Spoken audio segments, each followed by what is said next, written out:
નમસ્કાર, હું છું આપણી સાથે કિશન તિવારી. આપ જોઈ રહ્યા છો ઇન્ડિયા ન્યૂઝ ગુજરાતનો ખાસ કાર્યક્રમ આપણું ગુજરાત. સમાચારોની શરૂઆત કરીએ આપણે મહીસાગરથી. સંતરામપુર ધારાસભ્ય અને શિક્ષણ મંત્રી ડોક્ટર કુબેર ડિંડોરના પિતાજીના બેસનામાં મુખ્યમંત્રીએ હાજરી આપી. રાજ્યના મુખ્યમંત્રી ભૂપેન્દ્ર પટેલ દ્વારા સંતરામપુર પાલિકા હોલ ખાતે હાજરી આપી અને ડિંડોર પરિવારને સાંત્વના પાઠવી હતી. અને ત્યારે મંત્રી ડોક્ટર કુબેર ડિંડોરના પિતા એવા મનસુખભાઈ મોતીભાઈ ડિંડોરનું 4 દિવસ અગાઉ અવસાન થયું હતું. આજરોજ બેસનામાં સોમાભાઈ મોદી તેમજ આરોગ્ય મંત્રી ઋષિકેશભાઈ પટેલ તેમજ ધારાસભ્ય દ્વારા પુષ્પાંજલિ અર્પણ કરવામાં આવી હતી અને રાજ્યના વિવિધ જિલ્લાઓમાંથી આવેલા ધારાસભ્યો સહિત અધિકારીઓએ દિવ્યાંગ આત્માને શ્રદ્ધાંજલિ આપી.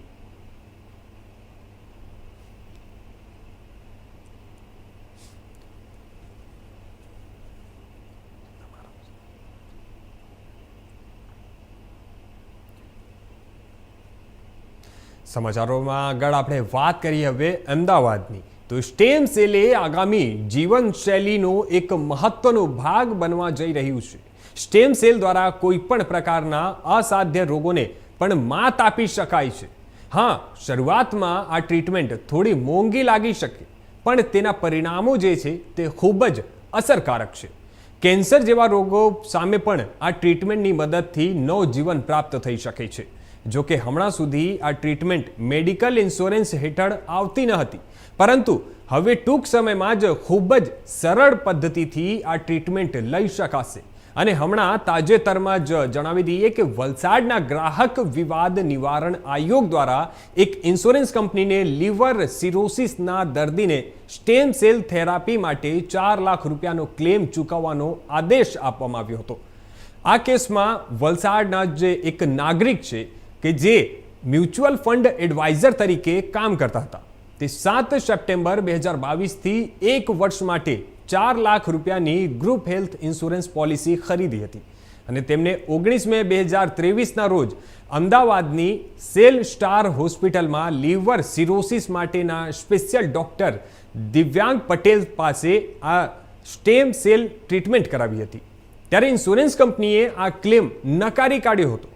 તેમની પોલિસીની શરત 28 હેઠળ સ્ટેમ સેલ થેરાપી માત્ર હિમેટોપોએટિક જે સ્ટેમ સેલ્સ માટે બોન મેરો ટ્રાન્સપ્લાન્ટના કેસમાં જ કવર થાય છે. જો કે કમિશને ચુકાદો આપ્યો કે ઇન્સ્યોરન્સ કંપનીએ આ શરતનું ખોટું અર્થઘટન કર્યું હતું અને આ ટ્રીટમેન્ટ જીવન બચાવવા માટે હતી.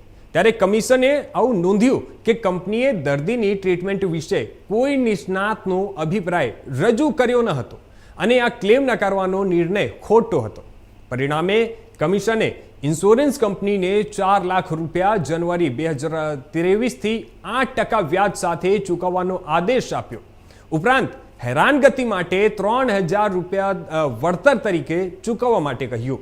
અને આ કેસ દર્શાવે છે કે કોર્ટે સ્ટેમ સેલ થેરાપીને જીવન બચાવવાની ટ્રીટમેન્ટ તરીકે ગણીને અને ઇન્સ્યોરન્સ કંપનીને ક્લેમ ચૂકવવાનો આદેશ આપ્યો હતો. જી બિલકુલ, એ દર્દીની ટ્રીટમેન્ટ મેં જ કરી હતી. સ્ટેમ સેલ્સ ટ્રીટમેન્ટ એક ખૂબ જ સરળ અને પેઇન ફ્રી ટ્રીટમેન્ટ છે, જેનાથી ઘણા બધા અસાધ્ય રોગો આપણે સારા કર્યા છે. ઇન્સ્યોરન્સ કંપનીની વાત કરીએ તો ઇન્સ્યોરન્સ કંપનીની અંદર આપણે ઘણા ટાઈમથી એમની સાથે ટાઈપ કરવાની પ્રોસેસ ચાલુ છે. ઘણી બધી કંપની હવે ઇન્સ્યોરન્સ આ સ્ટેમ સેલ્સ ટ્રીટમેન્ટ માટે આપે પણ છે અને ઘણી બધી કંપનીઓ હજુ હવે વિચારી રહી છે કે આપણે આપીશું. એક સારી વસ્તુ છે. એક સ્ટેમ સેલ્સ ટ્રીટમેન્ટ એક જીવન, તમે જેમ કીધું એ પ્રમાણે જીવનશૈલી માટે ખૂબ જ સારી વસ્તુ છે. ઘણા બધા રોગોને આપણે સારવાર કરી શકીએ છીએ. અચ્છા, જે વ્યક્તિને જે વ્યક્તિ જે છે એ વ્યક્તિને શું તકલીફ હતી અને કેવી રીતે એ વ્યક્તિની ટ્રીટમેન્ટ કરવામાં આવી? એ જે વ્યક્તિ હતા એમને ડાયાબિટીસ હતું અને લીવર સિરોસિસ હતું. ઘણા ટાઈમથી એમની ટ્રીટમેન્ટ ચાલુ હતી એલોપેથીમાં અને એમાં પણ શું એટલું બધું રિઝલ્ટ એમને નહોતા મળતા. પછી સ્ટેમ સેલ્સ ટ્રીટમેન્ટ કર્યા પછી આજે તમે જોઈ શકો છો કે એ રેગ્યુલર આપણી સાથે ફોલોઅપમાં આવતા હોય છે અત્યારે અને ખૂબ જ સારું છે એમને. હવે કોઈ એવો મેજર પ્રોબ્લેમ રહ્યો નથી એમને. અચ્છા, આ એક જે ચુકાદો આવ્યો તેના પછી હવે લાગે છે કે સરકારે આ તરફ ક્યાંક વિચારવું જોઈએ કે હવે જે રીતે કોર્ટે તો ચુકાદો આપ્યો છે તો આને ક્યાંક ઇન્સ્યોરન્સની અંદર ડિક્લેર કરવા માટે જે લોકોને લાભ મળી શકે એના માટે સરકારે કંઈક કદમ ઉઠાવવું જોઈએ? ના બિલકુલ, પણ મેં જેમ કીધું એ પ્રમાણે ઇન્સ્યોરન્સ કંપની હવે ઘણી બધી ઇન્સ્યોરન્સ કંપની હવે આમાં સ્ટેમ સેલ ટ્રીટમેન્ટ એમના ઇન્સ્યોરન્સ કંપનીમાં આવરી લીધું છે અને જોઈએ કે આગળ જતાં કદાચ વધારે સારા સમાચાર આપણને મળી શકે એ બાબતે. સર, સ્ટેમ સેલથી ઘણા બધા એવા રોગો જે છે, જેમ કે મને જ્યાં સુધી ખબર છે કે કેન્સર જેવા અસાધ્ય રોગો સામે પણ સ્ટેમ સેલ થકી માણસ જે છે તે પોતાનું જીવન નવેસરથી શરૂઆત કરી શકે છે. કેટલા એવા રોગો છે કે જે સ્ટેમ સેલ થેરાપીથી જેને રિકવર કરી શકાય તેમ છે? આપણે એવું કઈ બીમારી છે જેને ના કરી શકાય? અચ્છા. સ્ટેમ સેલ્સ આપણા બોડીનો માસ્ટર સેલ્સ છે, જેનાથી આપણું આખું શરીર બન્યું હોય. હવે આપણે સેલ્સને લઈ એને ગાઈડ કરવાના છે, સારી જગ્યાથી લઈને જ્યાં ડેમેજ થયું હોય ત્યાં એમને મૂકવાના હોય. એટલે એ એમનું કામ કરશે જ. એનું કામ છે શરીરમાં જે ખરાબ ભાગ છે એને રિપેર કરવાનું, રિપ્લેસ કરવાનું અને એવા ને એવા સેલ્સમાં કન્વર્ટ કરવાનું એનું કામ છે. સમાચારોમાં હવે આગળ આપણે આ તરફ વાત કરીએ ભાવનગરની. તો ભાવનગર શહેર સહિત જિલ્લામાં ધોધમાર વરસાદ શરૂ થયો છે. ત્યારે શહેરમાં બપોરના સુમારે ધોધમાર વરસાદનું આગમન થયું હતું. ત્યારે સવારથી વરસી રહેલા ઝરમર વરસાદની વચ્ચે ધોધમાર વરસાદ શરૂ થયો છે. ત્યારે શહેરના ભીડભંજન ચોક, જશોનાથ સર્કલ, કાળા નાળા, નવાપરા, ધોધા ગેટ સહિતના વિસ્તારોમાં ધોધમાર વરસાદ શરૂ થયો હતો. ત્યારે ધોધમાર વરસાદ શરૂ થતાં વાતાવરણમાં ઠંડક પ્રસરી હતી.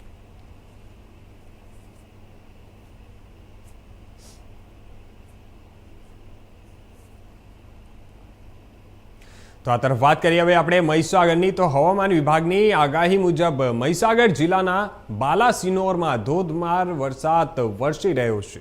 બાલાસિનોરમાં બપોરથી ધોધમાર વરસાદની શરૂઆત થઈ છે. ત્યારે બાલાસિનોર શહેરમાં ધોધમાર વરસાદ વરસતા અનેક નીચાણવાળા વિસ્તારોમાં પાણી ભરાયું છે. બાલાસિનોર નગરપાલિકા સામેના મુખ્ય હાઈવે માર્ગ ઉપર પણ વરસાદી પાણી ભરાતા વાહન ચાલકોને હાલાકી થઈ રહી છે.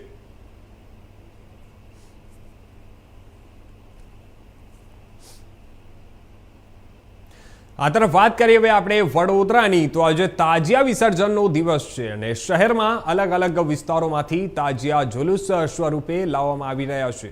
ત્યારે તાજિયા વિસર્જનને ધ્યાને રાખીને પોલીસે લોખંડી બંદોબસ્ત મૂકવામાં આવ્યો છે. આજે સવારે વારસિયાના સરસિયા તળાવ ખાતે તાજિયા વિસર્જન માટે લાવવામાં આવ્યા હતા અને તે દરમિયાન યુવક તળાવમાં ડૂબ્યો હોવાનું સામે આવ્યું છે. અને આ ઘટના અંગે જાણ થતાં જ ફાયર બ્રિગેડના જવાનોએ તરત જ રેસ્ક્યુ હાથ ધર્યું હતું. ત્યારે ગણતરીના સમયમાં જ યુવકને અર્ધ બેભાન હાલતમાં રેસ્ક્યુ કરવામાં આવ્યો છે અને યુવકનું રેસ્ક્યુ કરીને તેનો જીવ બચાવવા માટે તેને પ્રાથમિક CPR આપવામાં આવ્યું હતું. અને જોકે આ CPRનો તેના શરીર તરફથી કોઈ રિસ્પોન્સ ના મળ્યો હતો. અને ત્યારે આજે સૂત્રો તરફથી જાણવા મળ્યું હતું અને બાદમાં યુવકને એમ્બ્યુલન્સ મારફતે હોસ્પિટલમાં ખસેડવામાં આવ્યો હતો અને જ્યાં હમણાં હાલ તેનો સારવાર ચાલુ છે.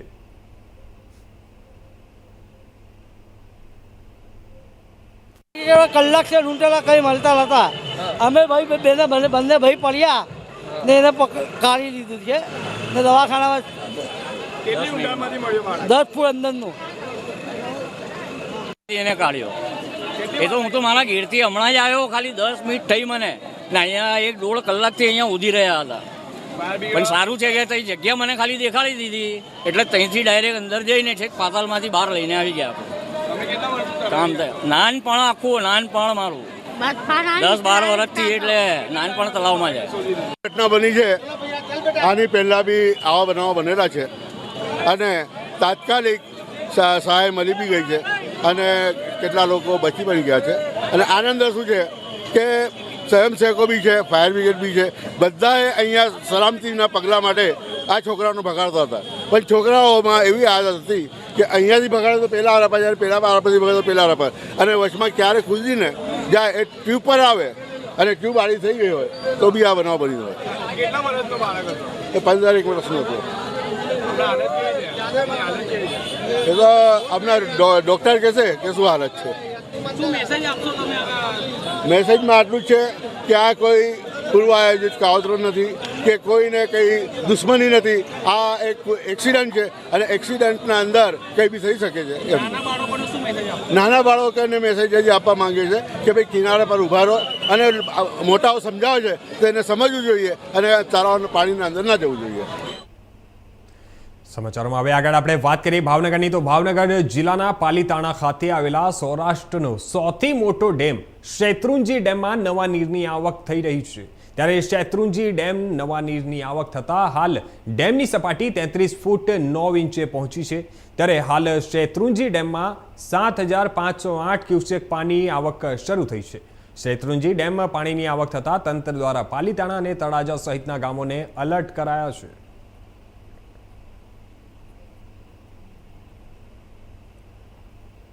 આ તરફ વાત કરીએ હવે આપણે તો સુરેન્દ્રનગર વસ્તળી પુલ ધરાશાયી થયા બાદ કાચું ડાયવર્ઝન ધોવાતા લોકો નદીમાં જીવના જોખમે પસાર થવા માટે મજબૂર બન્યા છે અને આ જોવા બી મળી રહ્યા છે. ત્યારે વસ્તળી ગામે પુલ ધરાશાયી થયા બાદ કાચું ડાયવર્ઝન આપવામાં આવ્યું હતું. ત્યારે પ્રથમ વરસાદથી જ ડાયવર્ઝન ધોવાઈ ગયું અને ભોગાવો નદી પર કાચું ડાયવર્ઝન આપવામાં આવ્યું હતું, પરંતુ પ્રથમ વરસાદથી જે ડાયવર્ઝન હતો તે ધોવાઈ ગયું અને હાલ વસ્તળી ગામના 2 ભાગમાં છે. અને ત્યારે સામાકાંઠે શાળા હોસ્પિટલ આવે છે અને જેથી લોકો વિદ્યાર્થીઓ પાણીમાં થઈ અને જાનને જોખમે મૂકી અને આ પાણીમાંથી પસાર થઈ રહ્યા છે.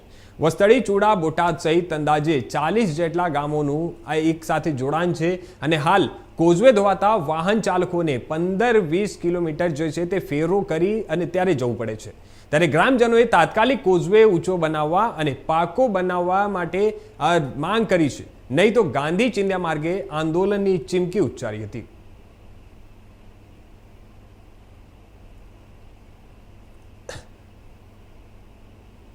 તો આ તરફ હવે સમાચારોમાં આગળ વાત કરીએ તાપીની. તો મીંઢોળા નદીમાં ઘોડાપૂર આવતા નદી 2 કાંઠે વહેતી થઈ છે. તાપી જિલ્લામાંથી પસાર થતી જે મીંઢોળા, અંબિકા, ઝાંખરી સહિતની નદીઓમાં હાલ ઉફાન પર છે. ત્યારે જિલ્લામાં અલગ અલગ નદીઓમાં પાણીની ભરપૂર આવક થતાં ગ્રામીણ વિસ્તારોમાં પંચાયત હસ્તકના 61 માર્ગ જે છે તે બંધ હાલતમાં જોવા મળી રહ્યા છે. જિલ્લામાં પંચાયત હસ્તકના વ્યારાના 12, ડોલવણના 18, સોનગઢ 17, વાલોડના 13, ઉચ્ચલના 1 એમ મળીને જિલ્લામાં 61 રસ્તાઓ હાલ બંધ થયા છે. ત્યારે વાલોડ તાલુકાના બાજીપુરા ગામેથી પસાર થતી મીંઢોળા નદી 2 કાંઠે વહેતા કોઝવે પાણીમાં ગરકાવ થયો છે. ત્યારે અલગ અલગ માર્ગો બંધ થતા વાહન ચાલકો અને લોકોની સમસ્યાઓમાં વધારો થયો છે.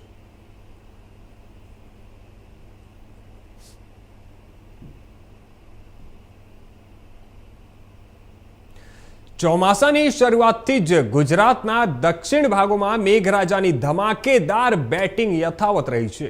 ત્યારે સુરત અને નવસારી જિલ્લાઓમાં સતત બીજી વખત 2 દિવસથી ધોધમાર વરસાદ વરસી રહ્યો છે અને જેના કારણે પૂર્ણા, કાવેરી અને અંબિકા નદીઓમાં પાણીની ભારે આવક નોંધાઈ છે. ઉપરવાસમાં ભારે વરસાદના કારણે આ નદીઓના જે જળસ્તર છે તે જળસ્તરમાં સતત વધારો થઈ રહ્યો છે, જેના પરિણામે નવસારી જિલ્લાના નીચાણવાળા વિસ્તારોમાં પૂરની સંભાવનાઓ વધી રહી છે. ત્યારે જિલ્લા વહીવટી તંત્રે નદી કાંઠાના જે વિસ્તારો છે તેમાં રહેતા લોકોને સાવચેતી રાખવા અને સલામત સ્થળે ખસી જવાની સૂચનાઓ જાહેર કરી છે. પૂર્ણા નદીનું જળસ્તર 22 ફૂટે પહોંચી ગયું છે, જે તેની ભયજનક સપાટી 23 ફૂટથી માત્ર 1 ફૂટ દૂર છે. આ સ્થિતિને ધ્યાનમાં રાખીને જિલ્લા વહીવટી તંત્રે નીચાણવાળા વિસ્તારોમાં રહેતા લોકોને તાત્કાલિક સાવચેતી રાખવા અને જરૂર પડે તો સલામત સ્થળે ખસી જવા માટે અનુરોધ કર્યો છે. ફાયર વિભાગ અને રાજ્ય ડિઝાસ્ટર રિસ્પોન્સ ફોર્સ એટલે કે SDRFની ટીમોને એલર્ટ મોડ પર રાખવામાં આવ્યા છે. નવસારી પૂર્ણા નદીનું જે લેવલ છે સતત વધી રહ્યું છે. અત્યારે 23 ફૂટ ઉપર સપાટી જઈ રહી છે. માટે નવસારીની તમામ જનતાને, નીચાણવાળા વિસ્તારોને બધાને ખાસ સાવચેત રહેવા અને સલામત સ્થળે ખસી જવા માટે આથી જણાવવામાં આવે છે. વારે વારે જિલ્લા વહીવટી તંત્ર પણ આ કામે લાગેલું છે અને સૂચનાઓનું અને આપેલ માર્ગદર્શનનું ધ્યાન રાખી ટોટલ લોકો જે છે બધા સાવચેત રહે. આ તરફ હવે આપણે વાત કરીએ ભરૂચની. તો ઝઘડિયા તાલુકાની તાલોદરા ગ્રામ પંચાયત દ્વારા પંચાયતની જમીન ઉપર કોલર India corporation private limited company દ્વારા બિનઅધિકૃત કબજો કરતા તમામ ડિરેક્ટરો અને મેનેજરો સામે ભરૂચ કલેક્ટર સમક્ષ લેન્ડ ગ્રેબિંગની ફરિયાદ દાખલ કરી અને તેમજ ઝઘડિયા કોર્ટમાં કંપની પાસેથી આ જમીન પર ગેરકાયદેસર કરેલા કબજો પરત લેવા માટે દાવો દાખલ કર્યો છે. બનાવની વિગત એવી છે કે ભરૂચ જિલ્લાના ઝઘડિયા જીઆઈડીસીમાં આવેલા કોલર India corporation private limited company દ્વારા તાલોદરા ગ્રુપ ગ્રામ પંચાયતની જમીન જે સંપાદન પણ થઈ નથી તેમ છતાં પણ માનસ્વી રીતે ગેરકાયદેસર રીતે બિન અધિકૃત કબજો કરી અને કમ્પાઉન્ડ વોલ બનાવી દેવામાં આવી હોવાનો આક્ષેપ કરવામાં આવ્યો છે। ત્યારે તલોદરા ગ્રુપ ગ્રામ પંચાયત દ્વારા અવારનવાર કંપનીને તેમજ જવાબદાર રેવન્યુ અધિકારીઓને જમીનનો કબજો પરત મેળવવાની ઘણી રજૂઆતો કરી હતી, પરંતુ અત્યાર સુધી કોઈ પરિણામ આવ્યું નથી, જેથી તાલોદરા ગ્રુપ ગ્રામ પંચાયત દ્વારા વડોદરાના જે એડવોકેટ રાકેશ ડી પરમારને વકીલ તરીકે નિમેલા અને તેઓના મારફતે અને સલાહ મુજબ કોલર India corporation private limited company ઝઘડિયાના તમામ ડિરેક્ટરો અને મેનેજર સામે ભરૂચ કલેક્ટર સમક્ષ લેન્ડ ગ્રેબિંગની ફરિયાદ દાખલ કરી હતી, તેમજ ઝઘડિયા કોર્ટમાં કોલર કંપની દ્વારા આ ગેરકાયદેસર કબજો પરત લેવા માટે દાવો પણ દાખલ કર્યો હતો।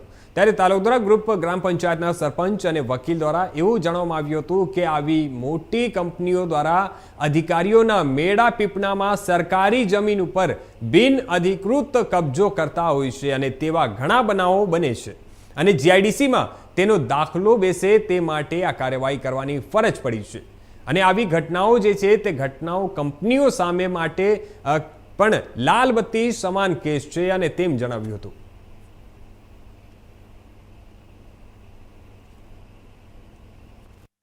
ઝઘડિયા તાલુકામાં એક કોલર કંપની આવી છે। કોલર કંપની એ મલ્ટીનેશનલ કંપની છે અને તે બાજુમાં જ તલોદરા ગામ આવેલું છે અને ગ્રામ પંચાયતની જમીન છેલ્લા ઘણા વખતથી 3-4 અમારા ધ્યાનમાં મુજબ નવા સરપંચ આવ્યા પછી એમને ધ્યાન આવ્યું કે 1 હેક્ટરની ઉપર જમીન કોલર કંપનીએ એમના કબજામાં લઈ લીધી છે।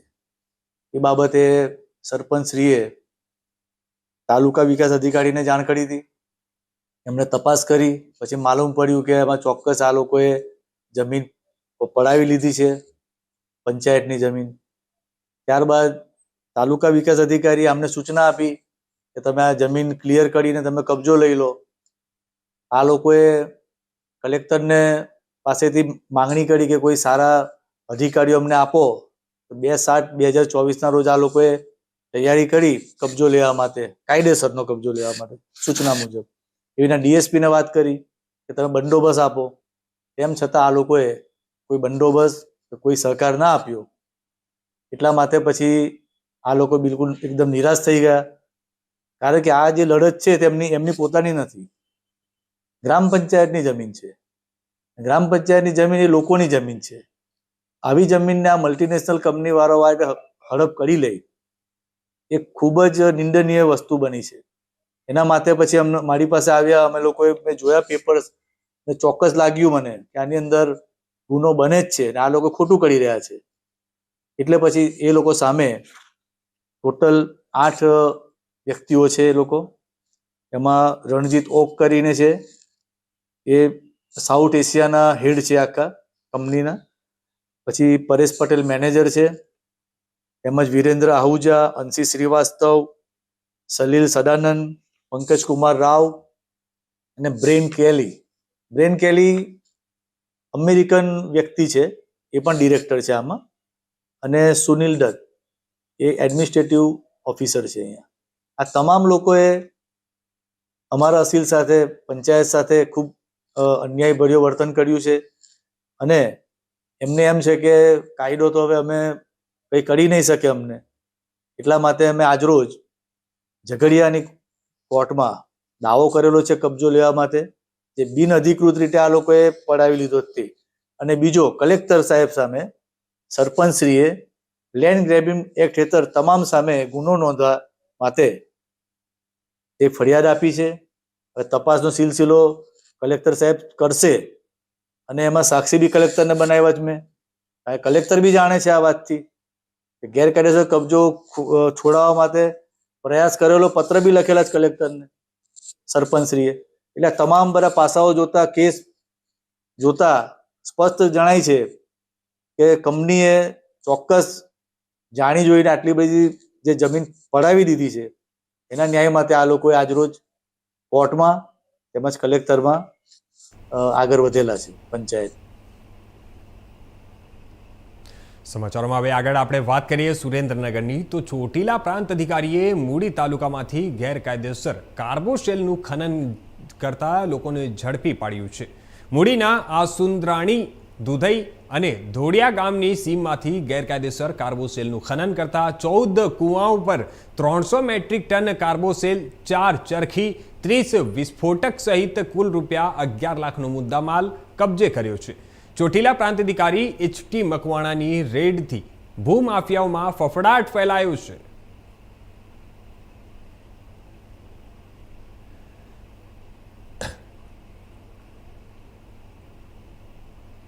સમાચારોમાં આગળ હવે આ તરફ વાત કરીએ આપણે પાટણની. તો પાટણના રાધનપુરમાં અકસ્માત સર્જાયો છે. જ્યાં જણાવી દઈએ કે તાલુકા સેવા સદનની બાજુમાં જ રિક્ષા અને ટ્રક વચ્ચે અકસ્માત સર્જાયો હતો. અકસ્માતમાં 3 લોકોના મોત પણ નીપજ્યા છે અને મૃતદેહોને PM અર્થે રાધનપુર રેફરલ હોસ્પિટલ ખસેડવામાં આવ્યો હતો.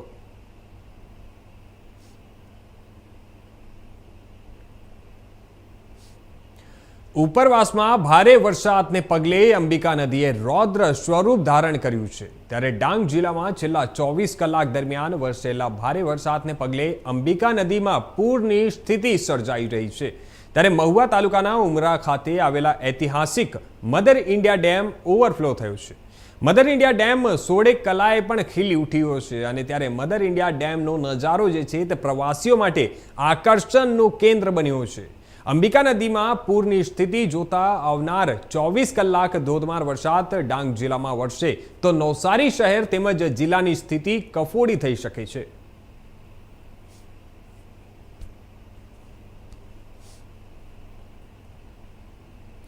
થાનગઢ તાલુકાના ભડુલા તળાવ વિસ્તારમાં ગેરકાયદેસર કાર્બોસેલના કુવા ઉપર ડેપ્યુટી કલેક્ટર સહિતની ટીમના દરોડા સામે આવ્યા છે. જ્યાં જણાવી દઈએ કે 7 જેટલા કાર્બોસેલના કુવાઓમાં ખનન થઈ રહ્યું છે અને ત્યારે 7 કુવાઓમાં તો 2 કુવાઓ વરસાદના કારણે ભરાઈ ગયેલા હોવાથી તેમાંથી પાણી કાઢવાની કામગીરી કાર્યરત હતી અને ત્યારે કાર્બોસેલની ખાણો ઉપર કામ કરતા 15 મજૂરોને રેસ્ક્યુ કરીને 2 ખનીજ માફિયાઓ સામે ધોરણસરની કાર્યવાહી હાથ ધરવામાં આવી છે.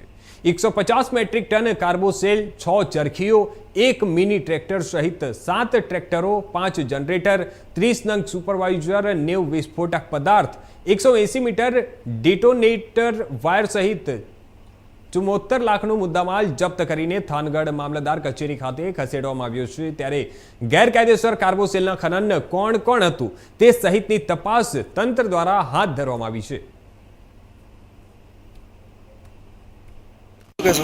આજે સવારે 5:30 વાગ્યાની આસપાસ અમારી નાયબ કલેક્ટર પ્રાંત ચોટીલાની ટીમ સાથે અમોએ થાનગઢ તાલુકાના ભડુલા વિસ્તારમાં કે જ્યાં ગેરકાયદેસર કાર્બોસેલ એટલે કે કોલસાનું જે મોટા પ્રમાણની અંદર ગેરકાયદેસર ખનન પ્રવૃત્તિ ચાલે છે ત્યાં અમોએ રેડ પાડવામાં આવેલી હતી અને આ રેડ દરમિયાન છે એ તદ્દન 5 કુવાઓ છે એ ચાલુ હાલતની અંદર મળી આવેલા હતા. એમાંથી 2 કુવાઓની અંદરથી કાર્બોસેલ કોલસો કાઢવામાં આવતો હતો અને 3 કુવાની અંદર છે પાણી ઉલેચવામાં આવતું હતું.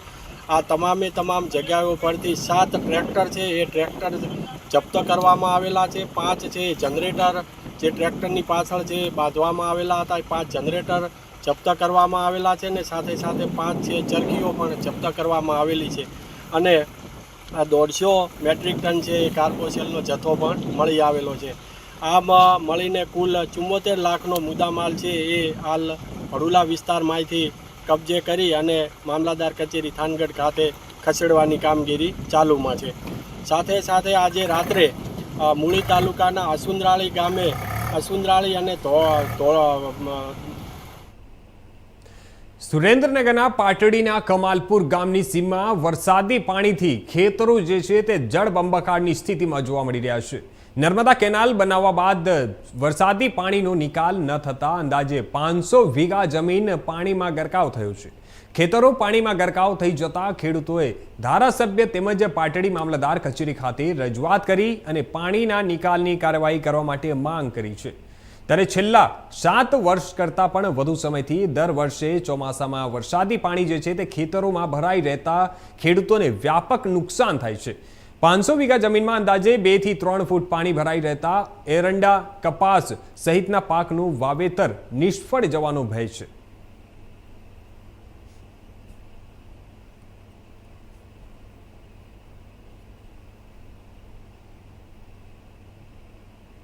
તો આ હતા અત્યાર સુધીના મુખ્ય સમાચારો. વધુ સમાચારો માટે જોતા રહેજો ઇન્ડિયા ન્યૂઝ.